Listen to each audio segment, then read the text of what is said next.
Prime time ന്യൂസിൽ വിശദമായ വാർത്തകൾ നോക്കാം. സഭ പ്രക്ഷുബ്ധ.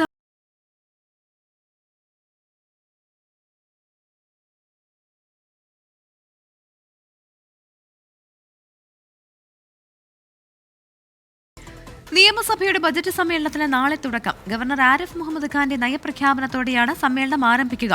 ലോക്സഭാ തെരഞ്ഞെടുപ്പിന് തൊട്ടു മുൻപത്തെ സമ്മേളനം എന്ന നിലയിൽ പ്രതിഷേധം കടുപ്പിക്കാനുള്ള ഒരുക്കത്തിലാണ് പ്രതിപക്ഷം. എക്സാലോജിക് CMRL വിഷയത്തിൽ തുടങ്ങി സംസ്ഥാനത്തെ സാമ്പത്തിക സ്ഥിതി വരെ പ്രതിപക്ഷം ചർച്ചയാക്കും. പാർലമെന്റ് തെരഞ്ഞെടുപ്പിന് മാസങ്ങൾ മാത്രം ബാക്കി നിൽക്കെയുള്ള നിയമസഭാ സമ്മേളനം വിവിധ വിഷയങ്ങളിലെ പ്രതിപക്ഷ സമരം കൂടിയാവും. വലിയ പരിക്കുകളില്ലാതെ സഭ സമ്മേളിക്കാമെന്ന സർക്കാരിന്റെ പ്രതീക്ഷയ്ക്ക് മുകളിലാണ് എക്സാലോജിക് CMRL വിവാദം ROC റിപ്പോർട്ടിന്റെ രൂപത്തിൽ വീണ്ടും എത്തിയത്. നിയമസഭയിൽ സർക്കാരിനെതിരെയുള്ള പ്രതിപക്ഷത്തിന്റെ പ്രധാന ആയുധവും ഇതാവും. നവകേരള സദസ്സിന് ശേഷം ആദ്യമായി സമ്മേളിക്കുന്ന നിയമസഭയിൽ യാത്രയും തുടർന്നുണ്ടായ പോലീസ് അതിക്രമങ്ങളും പ്രതിപക്ഷം ചർച്ചയാക്കും. വിലക്കയറ്റവും കാർഷിക മേഖലയിലെ പ്രശ്നങ്ങളും സഭയിൽ ഉന്നയിക്കാനാണ് പ്രതിപക്ഷ തീരുമാനം. സർക്കാരിനെതിരായി ഉള്ള ഒരു കുറ്റപത്രം ഞങ്ങൾ ജനങ്ങളുടെ മുമ്പിൽ സമർപ്പിച്ചു കഴിഞ്ഞു. അത് ഏറ്റവും സമഗ്രമായി ഞങ്ങൾ നിയമസഭയിൽ കൊണ്ടുവരും. ഈ സർക്കാരിനെ തലനാരിഴകീറി അവരുടെ നടപടികളെല്ലാം പരിശോധിച്ച് ഇവരുടെ പൊയ്മുഖം ജനങ്ങളുടെ മുന്നിൽ തുറന്നു കാട്ടും.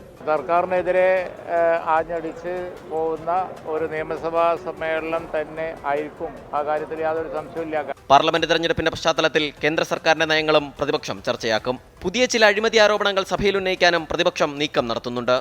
അയോധ്യ വിഷയവും കേരള നിയമസഭയിൽ ചൂടേറിയ ചർച്ചകൾക്ക് വഴിവെക്കും. ഏറ്റവും ഒടുവിലെത്തിയ മോഡൽ പരീക്ഷയ്ക്കുള്ള പണപ്പിരിവും സർക്കാരിനെതിരെ പ്രതിപക്ഷ ആയുധമാവും. നിയമസഭയ്ക്ക് പുറത്ത് യൂത്ത് കോൺഗ്രസും സർക്കാരിനും പോലീസിനുമെതിരെ പ്രതിഷേധ പരമ്പരകൾ സൃഷ്ടിക്കാൻ ഒരുങ്ങുകയാണ്. BJPയുടെ നേതൃത്വത്തിലുള്ള പ്രതിഷേധങ്ങളും നിയമസഭാ സമ്മേളന കാലയളവിൽ ഉണ്ടാവും. 24 തിരുവനന്തപുരം. കാലിക്കറ്റ് സർവകലാശാല വിവാദങ്ങൾക്ക് പിന്നാലെ പാലക്കാടെത്തിയ ഗവർണർ ആരിഫ് മുഹമ്മദ് ഖാനെതിരെ തെരുവിൽ പ്രതിഷേധവുമായി SFI. സ്വകാര്യ പരിപാടി കഴിഞ്ഞ് മടങ്ങുകയായിരുന്ന ഗവർണറെ റെയിൽവേ സ്റ്റേഷനിൽ SFI DYFI പ്രവർത്തകർ കരിങ്കൊടി കാണിച്ചു. തന്റെ പിന്നാലെയോടുന്ന SFIക്കാർ കുരങ്ങന്മാരെ പോലെയാണെന്ന് ഗവർണർ തുറന്നടിച്ചു. പാലക്കാട് നഗരത്തിൽ സ്വകാര്യ പരിപാടിയിൽ പങ്കെടുക്കാനെത്തിയ ഗവർണർ ആരിഫ് മുഹമ്മദ് ഖാനെ SFI പ്രവർത്തകർ ആദ്യം കരിങ്കൊടി കാണിച്ചത് പാലക്കാട് IMA ജംഗ്ഷനിൽ. തുടർന്ന് മാധ്യമങ്ങളെ കണ്ടപ്പോൾ SFI പ്രവർത്തകർക്ക് നേരെ ഗവർണറുടെ പരിഹാസവും വെല്ലുവിളിയും. I give them my best wishes and I feel sorry for them that despite being part of the ruling party they are still running on the roads. I feel sorry for them, that's all I can say, and I give them my best wishes. തിരുവനന്തപുരത്തേക്ക് മടങ്ങാൻ Palakkad junction railway സ്റ്റേഷനിലേക്ക് എത്തിയപ്പോഴാണ് SFI DYFI പ്രവർത്തകർ വാഹനവ്യൂഹത്തിന് നേരെ ചാടി വീണ് പ്രതിഷേധിച്ചത്. പല ഭാഗങ്ങളിൽ നിന്ന് പ്രവർത്തകർ പാഞ്ഞെടുത്തതോടെ പ്രവർത്തകരെ നീക്കാൻ പോലീസ് നന്നേ പാടുപെട്ടു.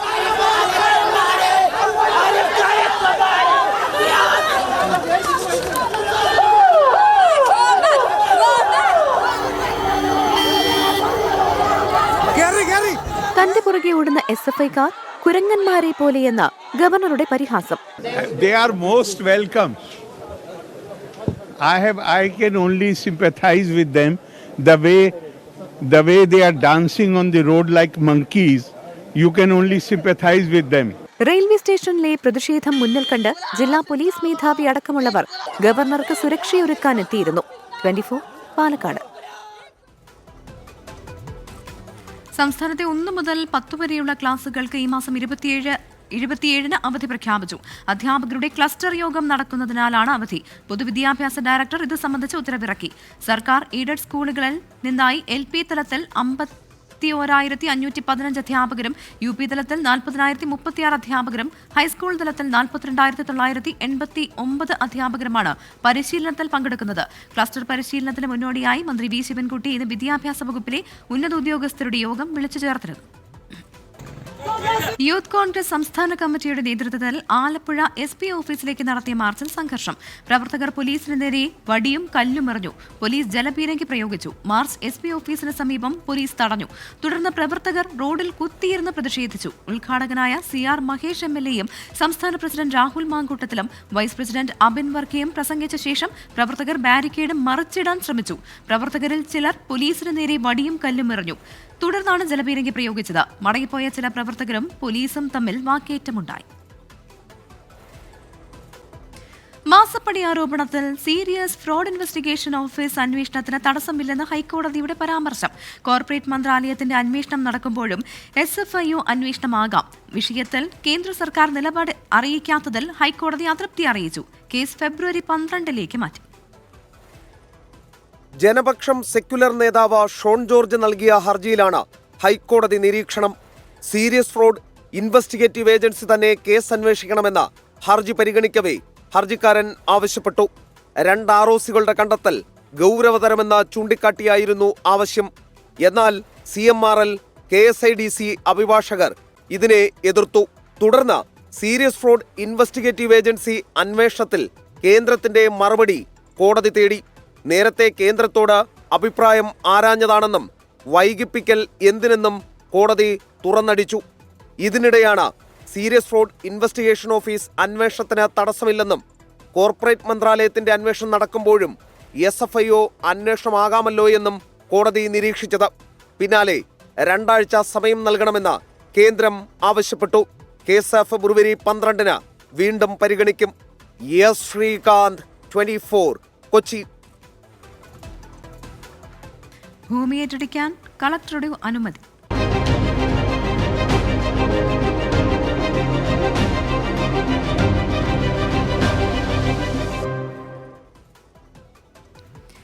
മാത്യു കുഴൽനാടന്റെ ചിന്നക്കനാൽ റിസോർട്ട് ഭൂമിയിലെ സർക്കാർ അധിക ഭൂമി ഏറ്റെടുക്കാൻ ജില്ലാ കളക്ടറുടെ അനുമതി. കയ്യേറ്റം ചൂണ്ടിക്കാണിച്ച് ഉടുമ്പൻചോല ലാൻഡ് റവന്യൂ തഹസിൽദാർ നൽകിയ റിപ്പോർട്ട് കളക്ടർ അംഗീകരിച്ചു. 1 ഇഞ്ച് പോലും കയ്യേറിയിട്ടില്ലെന്നും ഭയപ്പെടുത്താനാണ് സർക്കാർ ശ്രമമെങ്കിൽ പിന്നോട്ടില്ലെന്നും മാത്യു കുഴൽനാടൻ പ്രതികരിച്ചു. റിസോർട്ട് സ്ഥിതി ചെയ്യുന്ന ഭൂമിയിൽ ആധാരത്തിലുള്ളതിനേക്കാൾ 50 സെന്റിലധിക സർക്കാർ ഭൂമിയുണ്ടെന്നാണ് ലാൻഡ് റവന്യൂ തഹസിൽദാരുടെ കണ്ടെത്തൽ. റിപ്പോർട്ട് അംഗീകരിച്ച ജില്ലാ കളക്ടർ ഭൂമി തിരിച്ചുപിടിക്കാനുള്ള തുടർ നടപടികളുമായി മുന്നോട്ടു പോകാൻ നിർദ്ദേശം നൽകി. ഭൂമി കയ്യേറിയിട്ടില്ലെന്ന നിലപാടിൽ ഉറച്ചു നിൽക്കുകയാണ് മാത്യു കുഴൽനാടൻ. തനിക്കെതിരെയുള്ള എല്ലാ ആരോപണങ്ങളും തകർന്നുപോയി. അവസാന കച്ചിത്തുരുമ്പാണ് സർക്കാർ അധിക ഭൂമി കയ്യേറിയെന്ന കണ്ടെത്തലെന്നും മാത്യു കുഴൽനാടൻ. ഞാൻ വാങ്ങിയ പ്രോപ്പർട്ടിയിൽ നിന്നും 1 ഇഞ്ച് സ്ഥലം കൂടുതലായി ഞാൻ കൈവശം വയ്ക്കുകയോ ഞാൻ കയ്യേറുകയോ ഞാൻ മതിൽ കെട്ടിയെടുക്കുകയോ ചെയ്തിട്ടില്ല എന്നതാണ് എനിക്ക് ആദ്യം അസന്നിഗ്ധമായി പറയാനുള്ള കാര്യം. സർക്കാർ ഭൂമി ഏറ്റെടുക്കുന്നതിന്റെ ഭാഗമായി നോട്ടീസ് നൽകിയ ശേഷം മാത്യു കുഴൽനാടനെ ഹിയറിംഗിന് വിളിപ്പിക്കും. നിയമ നടപടിയുമായി സഹകരിക്കുമെന്ന് കുഴൽനാടനും വ്യക്തമാക്കിയിട്ടുണ്ട്. മൂവാറ്റുപുഴ MLAക്കെതിരെ വിജിലൻസ് നടത്തുന്ന പ്രാഥമിക അന്വേഷണത്തിന്റെ റിപ്പോർട്ട് ഉടൻ സർക്കാരിന് കൈമാറും. രാഷ്ട്രീയ പ്രേരിതമെന്ന് മാത്യു കുഴൽനാടൻ ആവർത്തിക്കുമ്പോഴും റവന്യൂ റിപ്പോർട്ട് ഉൾപ്പെടെ തിരിച്ചടിയാണ്. വരും ദിവസങ്ങളിലും സർക്കാരും മാത്യുവും തമ്മിലുള്ള പോര തുടരും. ഇടുക്കിയിൽ നിന്ന് സുനിൽ സുരേന്ദ്രനൊപ്പം വിഷ്ണു സുരേഷ്, 24. ബിനീഷ് കോടിയേരിയെ ചോദ്യം ചെയ്ത എൻഫോഴ്സ്മെന്റ് ഡയറക്ടറേറ്റ്. ഫെമ നിയമലംഘനവുമായി ബന്ധപ്പെട്ട കേസിലാണ് ചോദ്യം ചെയ്യൽ. സാമ്പത്തിക ഇടപാടുകൾ സംബന്ധിച്ച രേഖകൾ ED ആവശ്യപ്പെട്ടതായും സൂചനയുണ്ട്. ED ആവശ്യപ്പെട്ടതനുസരിച്ച് രാവിലെ 11 മണിയോടെയാണ് അഭിഭാഷകനൊപ്പം ബിനീഷ് കോടിയേരി കൊച്ചിയിലെ ED ഓഫീസിലെത്തിയത്. രാവിലെ ആരംഭിച്ച ചോദ്യം ചെയ്യൽ മണിക്കൂറുകൾ നീണ്ടു. ബിനീഷ് കോടിയേരിക്ക് പങ്കാളിത്തമുള്ള കമ്പനികളുമായി ബന്ധപ്പെട്ട ഫെമ കേസുകളിലാണ് ചോദ്യം ചെയ്യൽ. സാമ്പത്തിക ഇടപാടുകളിൽ ക്രമക്കേട് നടന്നിട്ടുണ്ടോ എന്നും ED പരിശോധിക്കുന്നുണ്ട്. ചോദ്യം ചെയ്യലിന് ഹാജരാകണമെന്നാവശ്യപ്പെട്ട് ബിനീഷിന് കഴിഞ്ഞയാഴ്ച ED സമൻസ് നൽകിയിരുന്നെങ്കിലും ഹാജരായിരുന്നില്ല. സാമ്പത്തിക ഇടപാടുമായി ബന്ധപ്പെട്ട രേഖകൾ ഹാജരാക്കാനും ED ആവശ്യപ്പെട്ടിരുന്നു. ലഹരിക്കടത്ത് കേസിൽ പിടിയിലായ അനൂപ് മുഹമ്മദുമായി ചേർന്ന് കള്ളപ്പണം വെളുപ്പിച്ചു എന്ന കേസിൽ 2020 ബിനീഷിനെ ED അറസ്റ്റ് ചെയ്തിരുന്നു. ഈ കേസിൽ കോടതി പിന്നീട് ഉപാധികളുടെ ജാമ്യം അനുവദിച്ചിരുന്നു. 24, കൊച്ചി. ഇപ്പോൾ വരുന്നൊരു വാർത്തയിലേക്ക്. അസാധാരണ നീക്കവുമായി KSRTC. ജീവനക്കാർക്ക് സ്വകാര്യ bus, tourist bus, tempo taxi, മറ്റ് വ്യവസായം എന്നിവ ഉണ്ടെങ്കിൽ അറിയിക്കണമെന്ന് ഉത്തരവ്. 15 ദിവസത്തിനകം വിവരം അറിയിക്കണമെന്ന് ഉത്തരവിൽ പറയുന്നു. വിവരം അറിയിക്കാത്തത് പിന്നീട് കണ്ടുപിടിച്ചാൽ അച്ചടക്ക നടപടി സ്വീകരിക്കുമെന്നും മുന്നറിയിപ്പ്. ഹരികൃഷ്ണൻ ചേരുന്നുണ്ട് തിരുവനന്തപുരത്ത് നിന്ന്. ഹരികൃഷ്ണൻ, ഏത് സാഹചര്യത്തിലാണ് ഇങ്ങനെയൊരു വിചിത്ര നടപടി? പ്രവിധ, ഇതൊരു അസാധാരണമായ നീക്കമാണെന്ന് തന്നെ പറയാം. അസാധാരണമായ ഒരു സർക്കുലർ ആണെന്ന് പറയാം. അതായത് KSRTC ജീവനക്കാർക്കോ ഈ ജീവനക്കാരുടെ രക്തബന്ധമുള്ള കുടുംബാംഗങ്ങൾക്കോ അത് ഈ സ്വകാര്യ സ്റ്റേജ് സ്വകാര്യ ക്യാരേജ് അല്ലെങ്കിൽ കോൺട്രാക്ട് ക്യാരേജ് വാഹനങ്ങളായിക്കോട്ടെ അല്ലെങ്കിൽ മറ്റു വാണിജ്യ സംരംഭങ്ങളായിക്കോട്ടെ എന്താണെങ്കിലും അത് 15 ദിവസത്തിനുള്ളിൽ KSRTC അറിയിക്കണമെന്നാണ് ഇത്തരത്തിലൊരു ഉത്തരവ് പുറത്തിറങ്ങിയിരിക്കുന്നത്. ഈ KSRTC CMDയുടെ പേരിലാണ് ഈ ഉത്തരവ് ഇറങ്ങിയിട്ടുള്ളത്. ഈ സർക്കുലറിനോടൊപ്പം തന്നെ ഒരു സത്യവാങ്മൂലം നൽകിയിട്ടുണ്ട്. ഈ സത്യവാങ്മൂലത്തിൽ 15 ദിവസത്തിനകം ഇത് എഴുതി KSRTCയുടെ അഡ്മിനിസ്ട്രേഷൻ എക്സിക്യൂട്ടീവ് ഡയറക്ടറെ ഏൽപ്പിക്കണമെന്നാണ് ഉത്തരവ് നൽകിയിട്ടുള്ളത്. ഏത് അടിസ്ഥാനത്തിലാണ് ഇത്തരത്തിൽ ഉത്തരവ് ഇറങ്ങിയിട്ടുള്ളതെന്ന് ഇപ്പോൾ കൃത്യമായി വ്യക്തമല്ല എന്നുള്ളതാണ്. ഏതായാലും 15 ദിവസത്തിനകം ഇത് അറിയിച്ചില്ലെങ്കിൽ പിന്നീട് വിവരം കണ്ടുപിടിച്ചാൽ നടപടി സ്വീകരിക്കുമെന്നും ഈ സത്യവാങ്മൂലത്തിൽ ഈ സർക്കുലറിൽ പറയുന്നുണ്ട്. പ്രവിധ. ശരി, വിചിത്ര നടപടിയാണ് ഇപ്പോൾ KSRTCയുടെ ഭാഗത്തു നിന്ന് ഉണ്ടാകുന്നത്. ജീവനക്കാർക്ക് സ്വകാര്യ bus, tourist bus, tempo taxi, മറ്റ് വ്യവസായം എന്നിവയുണ്ടെങ്കിൽ അറിയിക്കണമെന്നാണ് ഉത്തരവ്. 15 ദിവസത്തിനകം വിവരം അറിയിക്കാത്തത് പിന്നീട് കണ്ടുപിടിച്ചാൽ നടപടി ഉണ്ടാകുമെന്നും മുന്നറിയിപ്പുണ്ട്. കൊല്ലത്ത് അസിസ്റ്റന്റ് പബ്ലിക് പ്രോസിക്യൂട്ടർ അനീഷി ആത്മഹത്യ ചെയ്ത സംഭവത്തിൽ അന്വേഷണം ക്രൈംബ്രാഞ്ചിന് കൈമാറി. പോലീസ് അന്വേഷണത്തിലെ മെല്ലപ്പോക്കിനെതിരെ വിമർശനം ഉയർന്നതിന് പിന്നാലെയാണ് തീരുമാനം. സഹപ്രവർത്തകർക്കും ഡെപ്യൂട്ടി ഡയറക്ടർ ഓഫ് പ്രോസിക്യൂഷനും ആത്മഹത്യയിൽ പങ്കുണ്ടെന്ന് കുടുംബം പരാതി ഉന്നയിച്ചിരുന്നു. Kollam Paravur assistant prosecutor S. Aneesha ആത്മഹത്യ ചെയ്ത സംഭവത്തിൽ കേസെടുത്ത് ദിവസങ്ങൾ പിന്നിട്ടിട്ടും അന്വേഷണം എങ്ങുമെത്താത്തത് വലിയ വിമർശനങ്ങൾക്ക് ഇടയാക്കിയിരുന്നു. ഇതിനു പിന്നാലെയാണ് അന്വേഷണം കൊല്ലം സിറ്റി ക്രൈംബ്രാഞ്ചിന് കൈമാറിക്കൊണ്ട് കമ്മീഷണർ ഉത്തരവിറക്കിയത്. ACP സക്രിയ മാത്യുവിന്റെ നേതൃത്വത്തിലുള്ള സംഘമായിരിക്കും കേസ് അന്വേഷിക്കുക. അനീഷയ്ക്ക് മേലുദ്യോഗസ്ഥനിൽ നിന്നും സഹപ്രവർത്തകരിൽ നിന്നും കടുത്ത മാനസിക പീഡനമുണ്ടായെന്നും അനീഷയുടെ അമ്മ. കൊല്ലത്തുള്ള DDPയുടെ കാര്യമാണ് എൻ്റെ കൂടെ പറഞ്ഞത്. ആ DDP അന്ന് ഒരുപാട് ആക്ഷേപിക്കുകയും മാനസികമായിട്ട് തകർത്ത് കളഞ്ഞു. അന്നത്തെ ദിവസമാണ് അവൾ തീർത്തും തകർന്നു പോയത്. അവർക്ക് ജോലി ചെയ്യാൻ വയ്യാത്തതുകൊണ്ട് അവർ മുങ്ങി നടക്കും. ഞങ്ങൾക്ക് നീതി കിട്ടണം, ഇങ്ങനെ എൻ്റെ കൊച്ചിനെ ഉപദ്രവിച്ചവർക്ക് ശിക്ഷ കിട്ടണം. കേസ് പ്രത്യേക സംഘം അന്വേഷിക്കണമെന്ന് ആവശ്യപ്പെട്ട് പ്രതിപക്ഷ നേതാവ് മുഖ്യമന്ത്രിക്ക് കത്തയച്ചിരുന്നു. ആരോപണ വിധേയരെ സസ്പെൻഡ് ചെയ്ത് ഡയറക്ടർ ജനറൽ ഓഫ് പ്രോസിക്യൂഷൻ നേരിട്ട് അന്വേഷണം നടത്തണമെന്നാവശ്യപ്പെട്ട് കൊല്ലം ബാർ അസോസിയേഷൻ ഇന്ന് കോടതി നടപടികൾ ബഹിഷ്കരിച്ചു. 24 കൊല്ലം. ഭിന്നശേഷിക്കാരന്റെ ആത്മഹത്യയിൽ ഇടപെട്ട ഹൈക്കോടതി.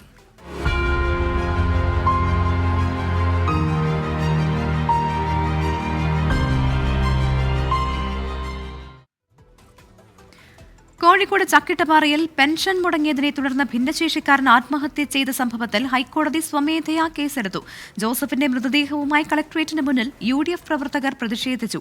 ജോസഫിന് പെൻഷൻ മുടങ്ങിയോ എന്ന് പരിശോധിച്ച റിപ്പോർട്ട് നൽകാൻ ആവശ്യപ്പെട്ടതായി മന്ത്രി R. ബിന്ദു പറഞ്ഞു. ജോസഫ് ആത്മഹത്യ ചെയ്ത സംഭവത്തിൽ സ്വമേധയാ കേസെടുത്ത ഹൈക്കോടതി തുടർ നടപടികൾക്കായി ചീഫ് ജസ്റ്റിസിന്റെ അനുമതി തേടി. കേന്ദ്ര സർക്കാർ, സാമൂഹ്യനീതി വകുപ്പ്, കോഴിക്കോട് ജില്ലാ കലക്ടർ, ചക്കിട്ടപ്പാറ പഞ്ചായത്ത് സെക്രട്ടറി എന്നിവരെ കേസിൽ എതിർകക്ഷികളാക്കും. അതേസമയം സർക്കാരാണ് മരണത്തിന് കാരണമെന്ന് കോൺഗ്രസ് ആരോപിച്ചു. കോഴിക്കോട് കളക്ടറേറ്റിന് മുന്നിൽ ജോസഫിന്റെ മൃതദേഹവുമായി UDF പ്രവർത്തകർ പ്രതിഷേധിച്ചു.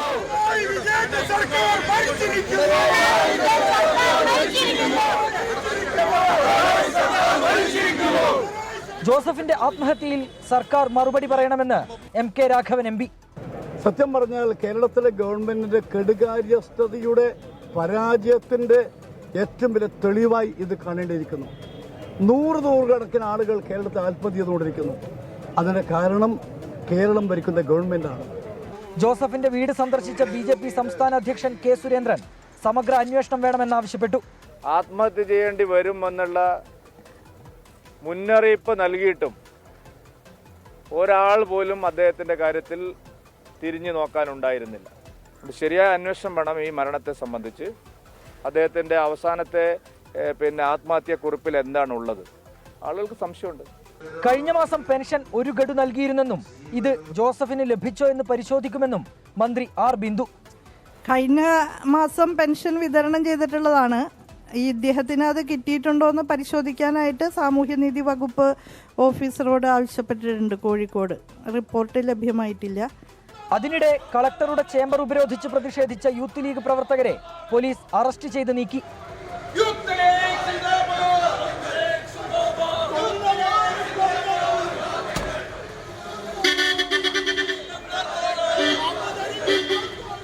ചക്കിട്ടപ്പാറ മുതുകാടിലെ വീട്ടിൽ പൊതുദർശനത്തിന് വെച്ച ജോസഫിന്റെ മൃതദേഹം ക്രിസ്തുരാജ പള്ളി സെമിത്തേരിയിൽ സംസ്കരിച്ചു.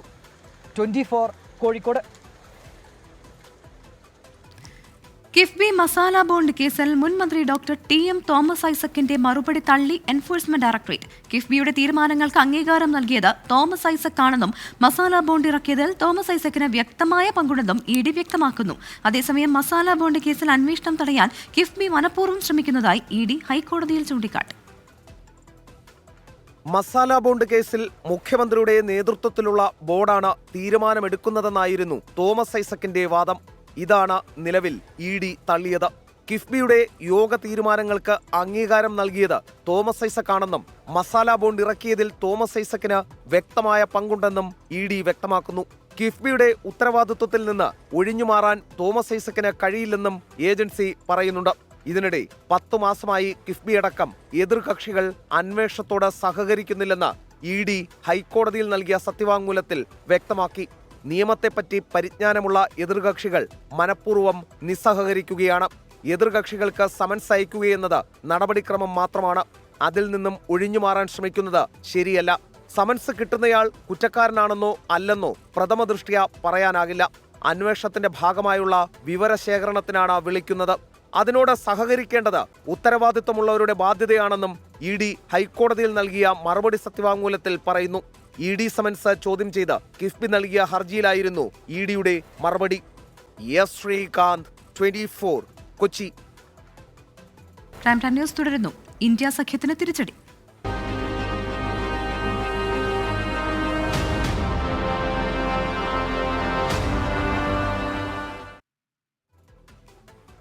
ബംഗാളിൽ ഇന്ത്യ സഖ്യത്തിന് തിരിച്ചടി. കോൺഗ്രസുമായി തൃണമൂൽ സഖ്യത്തിന് ഇല്ലെന്നും ഒറ്റയ്ക്ക് മത്സരിക്കുമെന്നും മമതാ ബാനർജി പറഞ്ഞു. ഭാരത് ജോഡോ യാത്രയിലേക്ക് തന്നെ ക്ഷണിച്ചില്ല എന്ന മമതയുടെ ആരോപണം കോൺഗ്രസ് നേതൃത്വം തള്ളി. പ്രശ്നങ്ങൾ ചർച്ചയിലൂടെ പരിഹരിക്കാൻ കഴിയുമെന്ന് ജയ്റാം രമേശ് പ്രതികരിച്ചു. പഞ്ചാബിൽ കോൺഗ്രസുമായി സഖ്യമില്ലെന്ന് ആം ആദ്മി പാർട്ടി പറഞ്ഞു. ലോക്സഭാ തിരഞ്ഞെടുപ്പ് അടുത്തു നിൽക്കെ ഇന്ത്യ സഖ്യത്തിന് തിരിച്ചടിയാണ് മമതാ ബാനർജിയുടെ പ്രഖ്യാപനം. തൃണമൂൽ കോൺഗ്രസ് മുന്നോട്ട് വെച്ച നിർദ്ദേശങ്ങൾ തള്ളിയ കോൺഗ്രസുമായി സഖ്യത്തിനില്ല. തൃണമൂൽ ഒറ്റയ്ക്ക് ബി.ജെ.പിയെ നേരിടുമെന്നും മമതാ ബാനർജി പറഞ്ഞു. ദേശീയ തലത്തിലെ സഖ്യത്തിന്റെ കാര്യം തെരഞ്ഞെടുപ്പിന് ശേഷം തീരുമാനിക്കുമെന്ന് പറഞ്ഞ മമത ഭാരത് ജോഡോ ന്യായ് യാത്രയിലേക്ക് തന്നെ ക്ഷണിച്ചില്ലെന്നും ആരോപിച്ചു. ഇക്കാര്യം തള്ളിയ കോൺഗ്രസ് നേതാവ് ജയറാം രമേശ് പ്രശ്നങ്ങൾ ചർച്ചയിലൂടെ പരിഹരിക്കാമെന്ന പ്രത്യാശ പ്രകടിപ്പിച്ചു. ബംഗാളിൽ കോൺഗ്രസിന് പരമാവധി 3 സീറ്റുകൾ നൽകാമെന്നും പകരം അസമിലും മേഘാലയയിലുമായി 3 സീറ്റുകൾ വിട്ടു നൽകണമെന്നുമുള്ള ഉപാധി കോൺഗ്രസ് ബംഗാൾ നേതൃത്വം തള്ളിയിരുന്നു. ഒറ്റയ്ക്ക് മത്സരിക്കാൻ കോൺഗ്രസിന് അറിയാമെന്ന PCC അധ്യക്ഷൻ അധിർ രഞ്ജൻ ചൗധരിയുടെ പ്രസ്താവനയ്ക്ക് പിന്നാലെയാണ് സഖ്യമില്ലെന്ന മമതയുടെ നിലപാട്.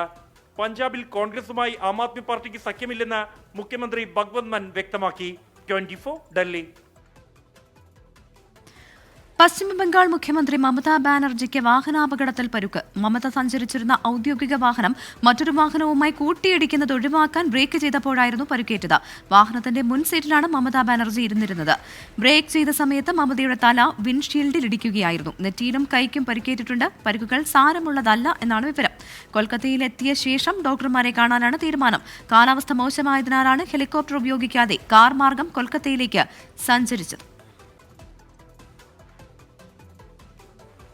തടസ്സങ്ങൾ നേരിട്ട് യാത്ര മുന്നോട്ട്.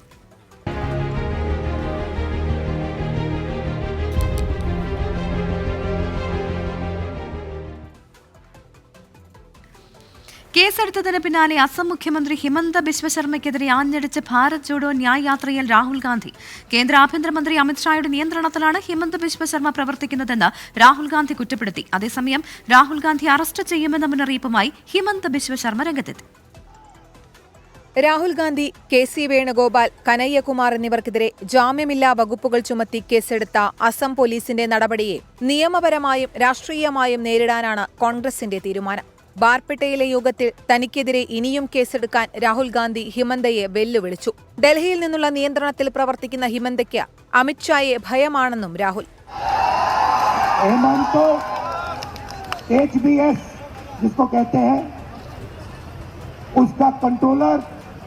दिल्ली में बैठा है और वो देश का सबसे बड़ा चीफ मिनिस्टर है.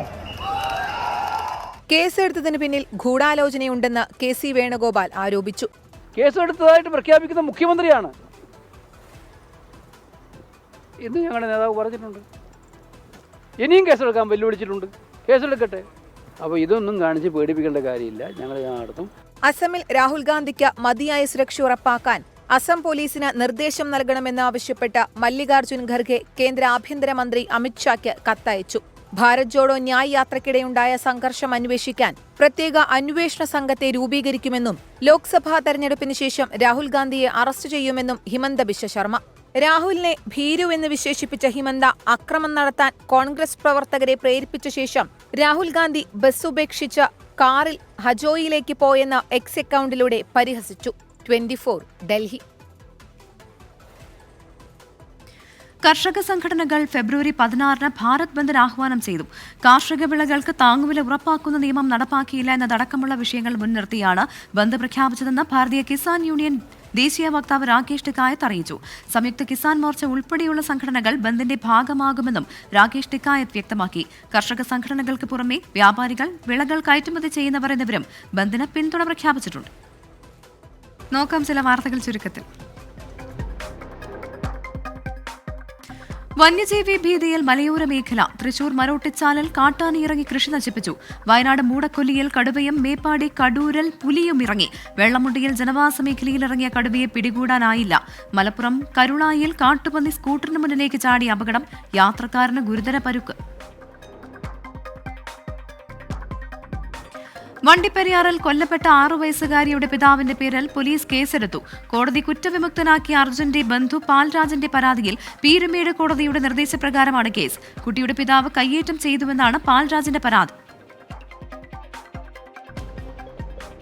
ക്രിസ്മസ് പുതുവത്സര ബമ്പർ 20 കോടിയുടെ ഒന്നാം സമ്മാനം തിരുവനന്തപുരത്ത് വിറ്റ ടിക്കറ്റിന് ഭാഗ്യശാലിയെ കണ്ടെത്താനായില്ല. സമ്മർ ബമ്പർ ലോട്ടറി ഇന്ന് പുറത്തിറക്കി. കാശി ഗ്യാൻബാബി പള്ളിയിൽ ആർക്കിയോളജിക്കൽ സർവേ ഓഫ് ഇന്ത്യ നടത്തിയ സർവേയുടെ റിപ്പോർട്ട് പരസ്യപ്പെടുത്താൻ വാരാണസി ജില്ലാ കോടതിയുടെ അനുമതി. സർവേ രേഖകൾ ഇരുകക്ഷികൾക്കും നൽകാൻ കോടതി ഉത്തരവിട്ടു. ഹാർഡ് കോപ്പിയായി നൽകിയ സർവേ റിപ്പോർട്ട് കൈമാറണമെന്ന് ASIയോട് കോടതി നിർദ്ദേശിച്ചു.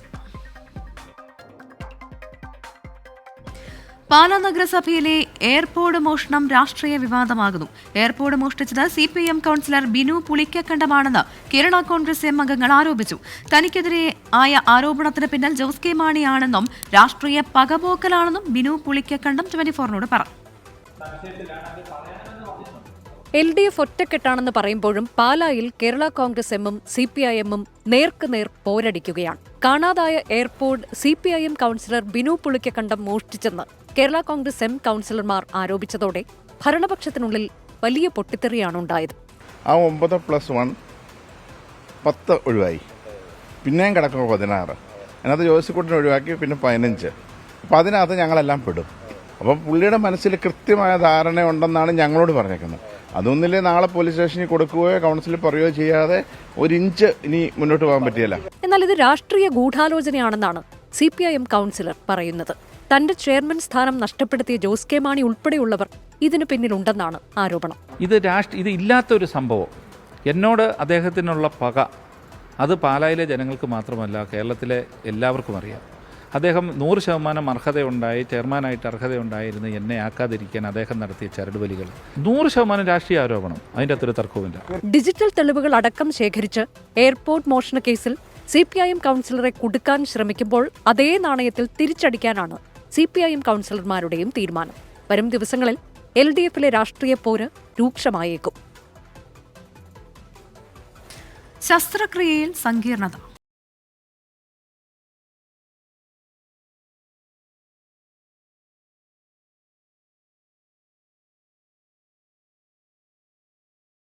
ആലപ്പുഴയിൽ പ്രസവം നിർത്തൽ ശസ്ത്രക്രിയയ്ക്കിടെ യുവതി മരിച്ചത് ഹൃദയാഘാതം മൂലമെന്ന പോസ്റ്റ്മോർട്ടം റിപ്പോർട്ട്.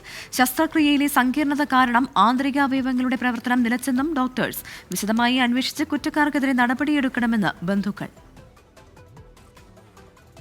ആലപ്പുഴ പഴയവീട് സ്വദേശി ആശാ ശരത്താണ് പ്രസവ നിർത്തൽ ശസ്ത്രക്രിയയെ തുടർന്ന് ഗുരുതരാവസ്ഥയിലായി ആലപ്പുഴ വണ്ടാനം മെഡിക്കൽ കോളേജിൽ വെച്ച് മരിച്ചത്. ശസ്ത്രക്രിയക്കിടെയുണ്ടായ വീഴ്ചയാണ് മരണകാരണമെന്ന് ബന്ധുക്കളുടെ ആരോപണത്തിൽ കളക്ടർ ഇടപെട്ടു. വിദഗ്ധ ഡോക്ടേഴ്സിന്റെ സാന്നിധ്യത്തിലായിരുന്നു പോസ്റ്റ്മോർട്ടം. ഇതിലാണ് ബന്ധുക്കളുടെ ആരോപണങ്ങൾ ശരിവെക്കുന്ന തരത്തിലുള്ള പ്രാഥമിക റിപ്പോർട്ട് പുറത്തു വന്നിരിക്കുന്നത്. ഓപ്പറേഷനിൽ സങ്കീർണതകൾ ഉണ്ടായി. എന്തുതരം സങ്കീർണതയാണെന്ന് റിപ്പോർട്ടിൽ വ്യക്തമല്ല.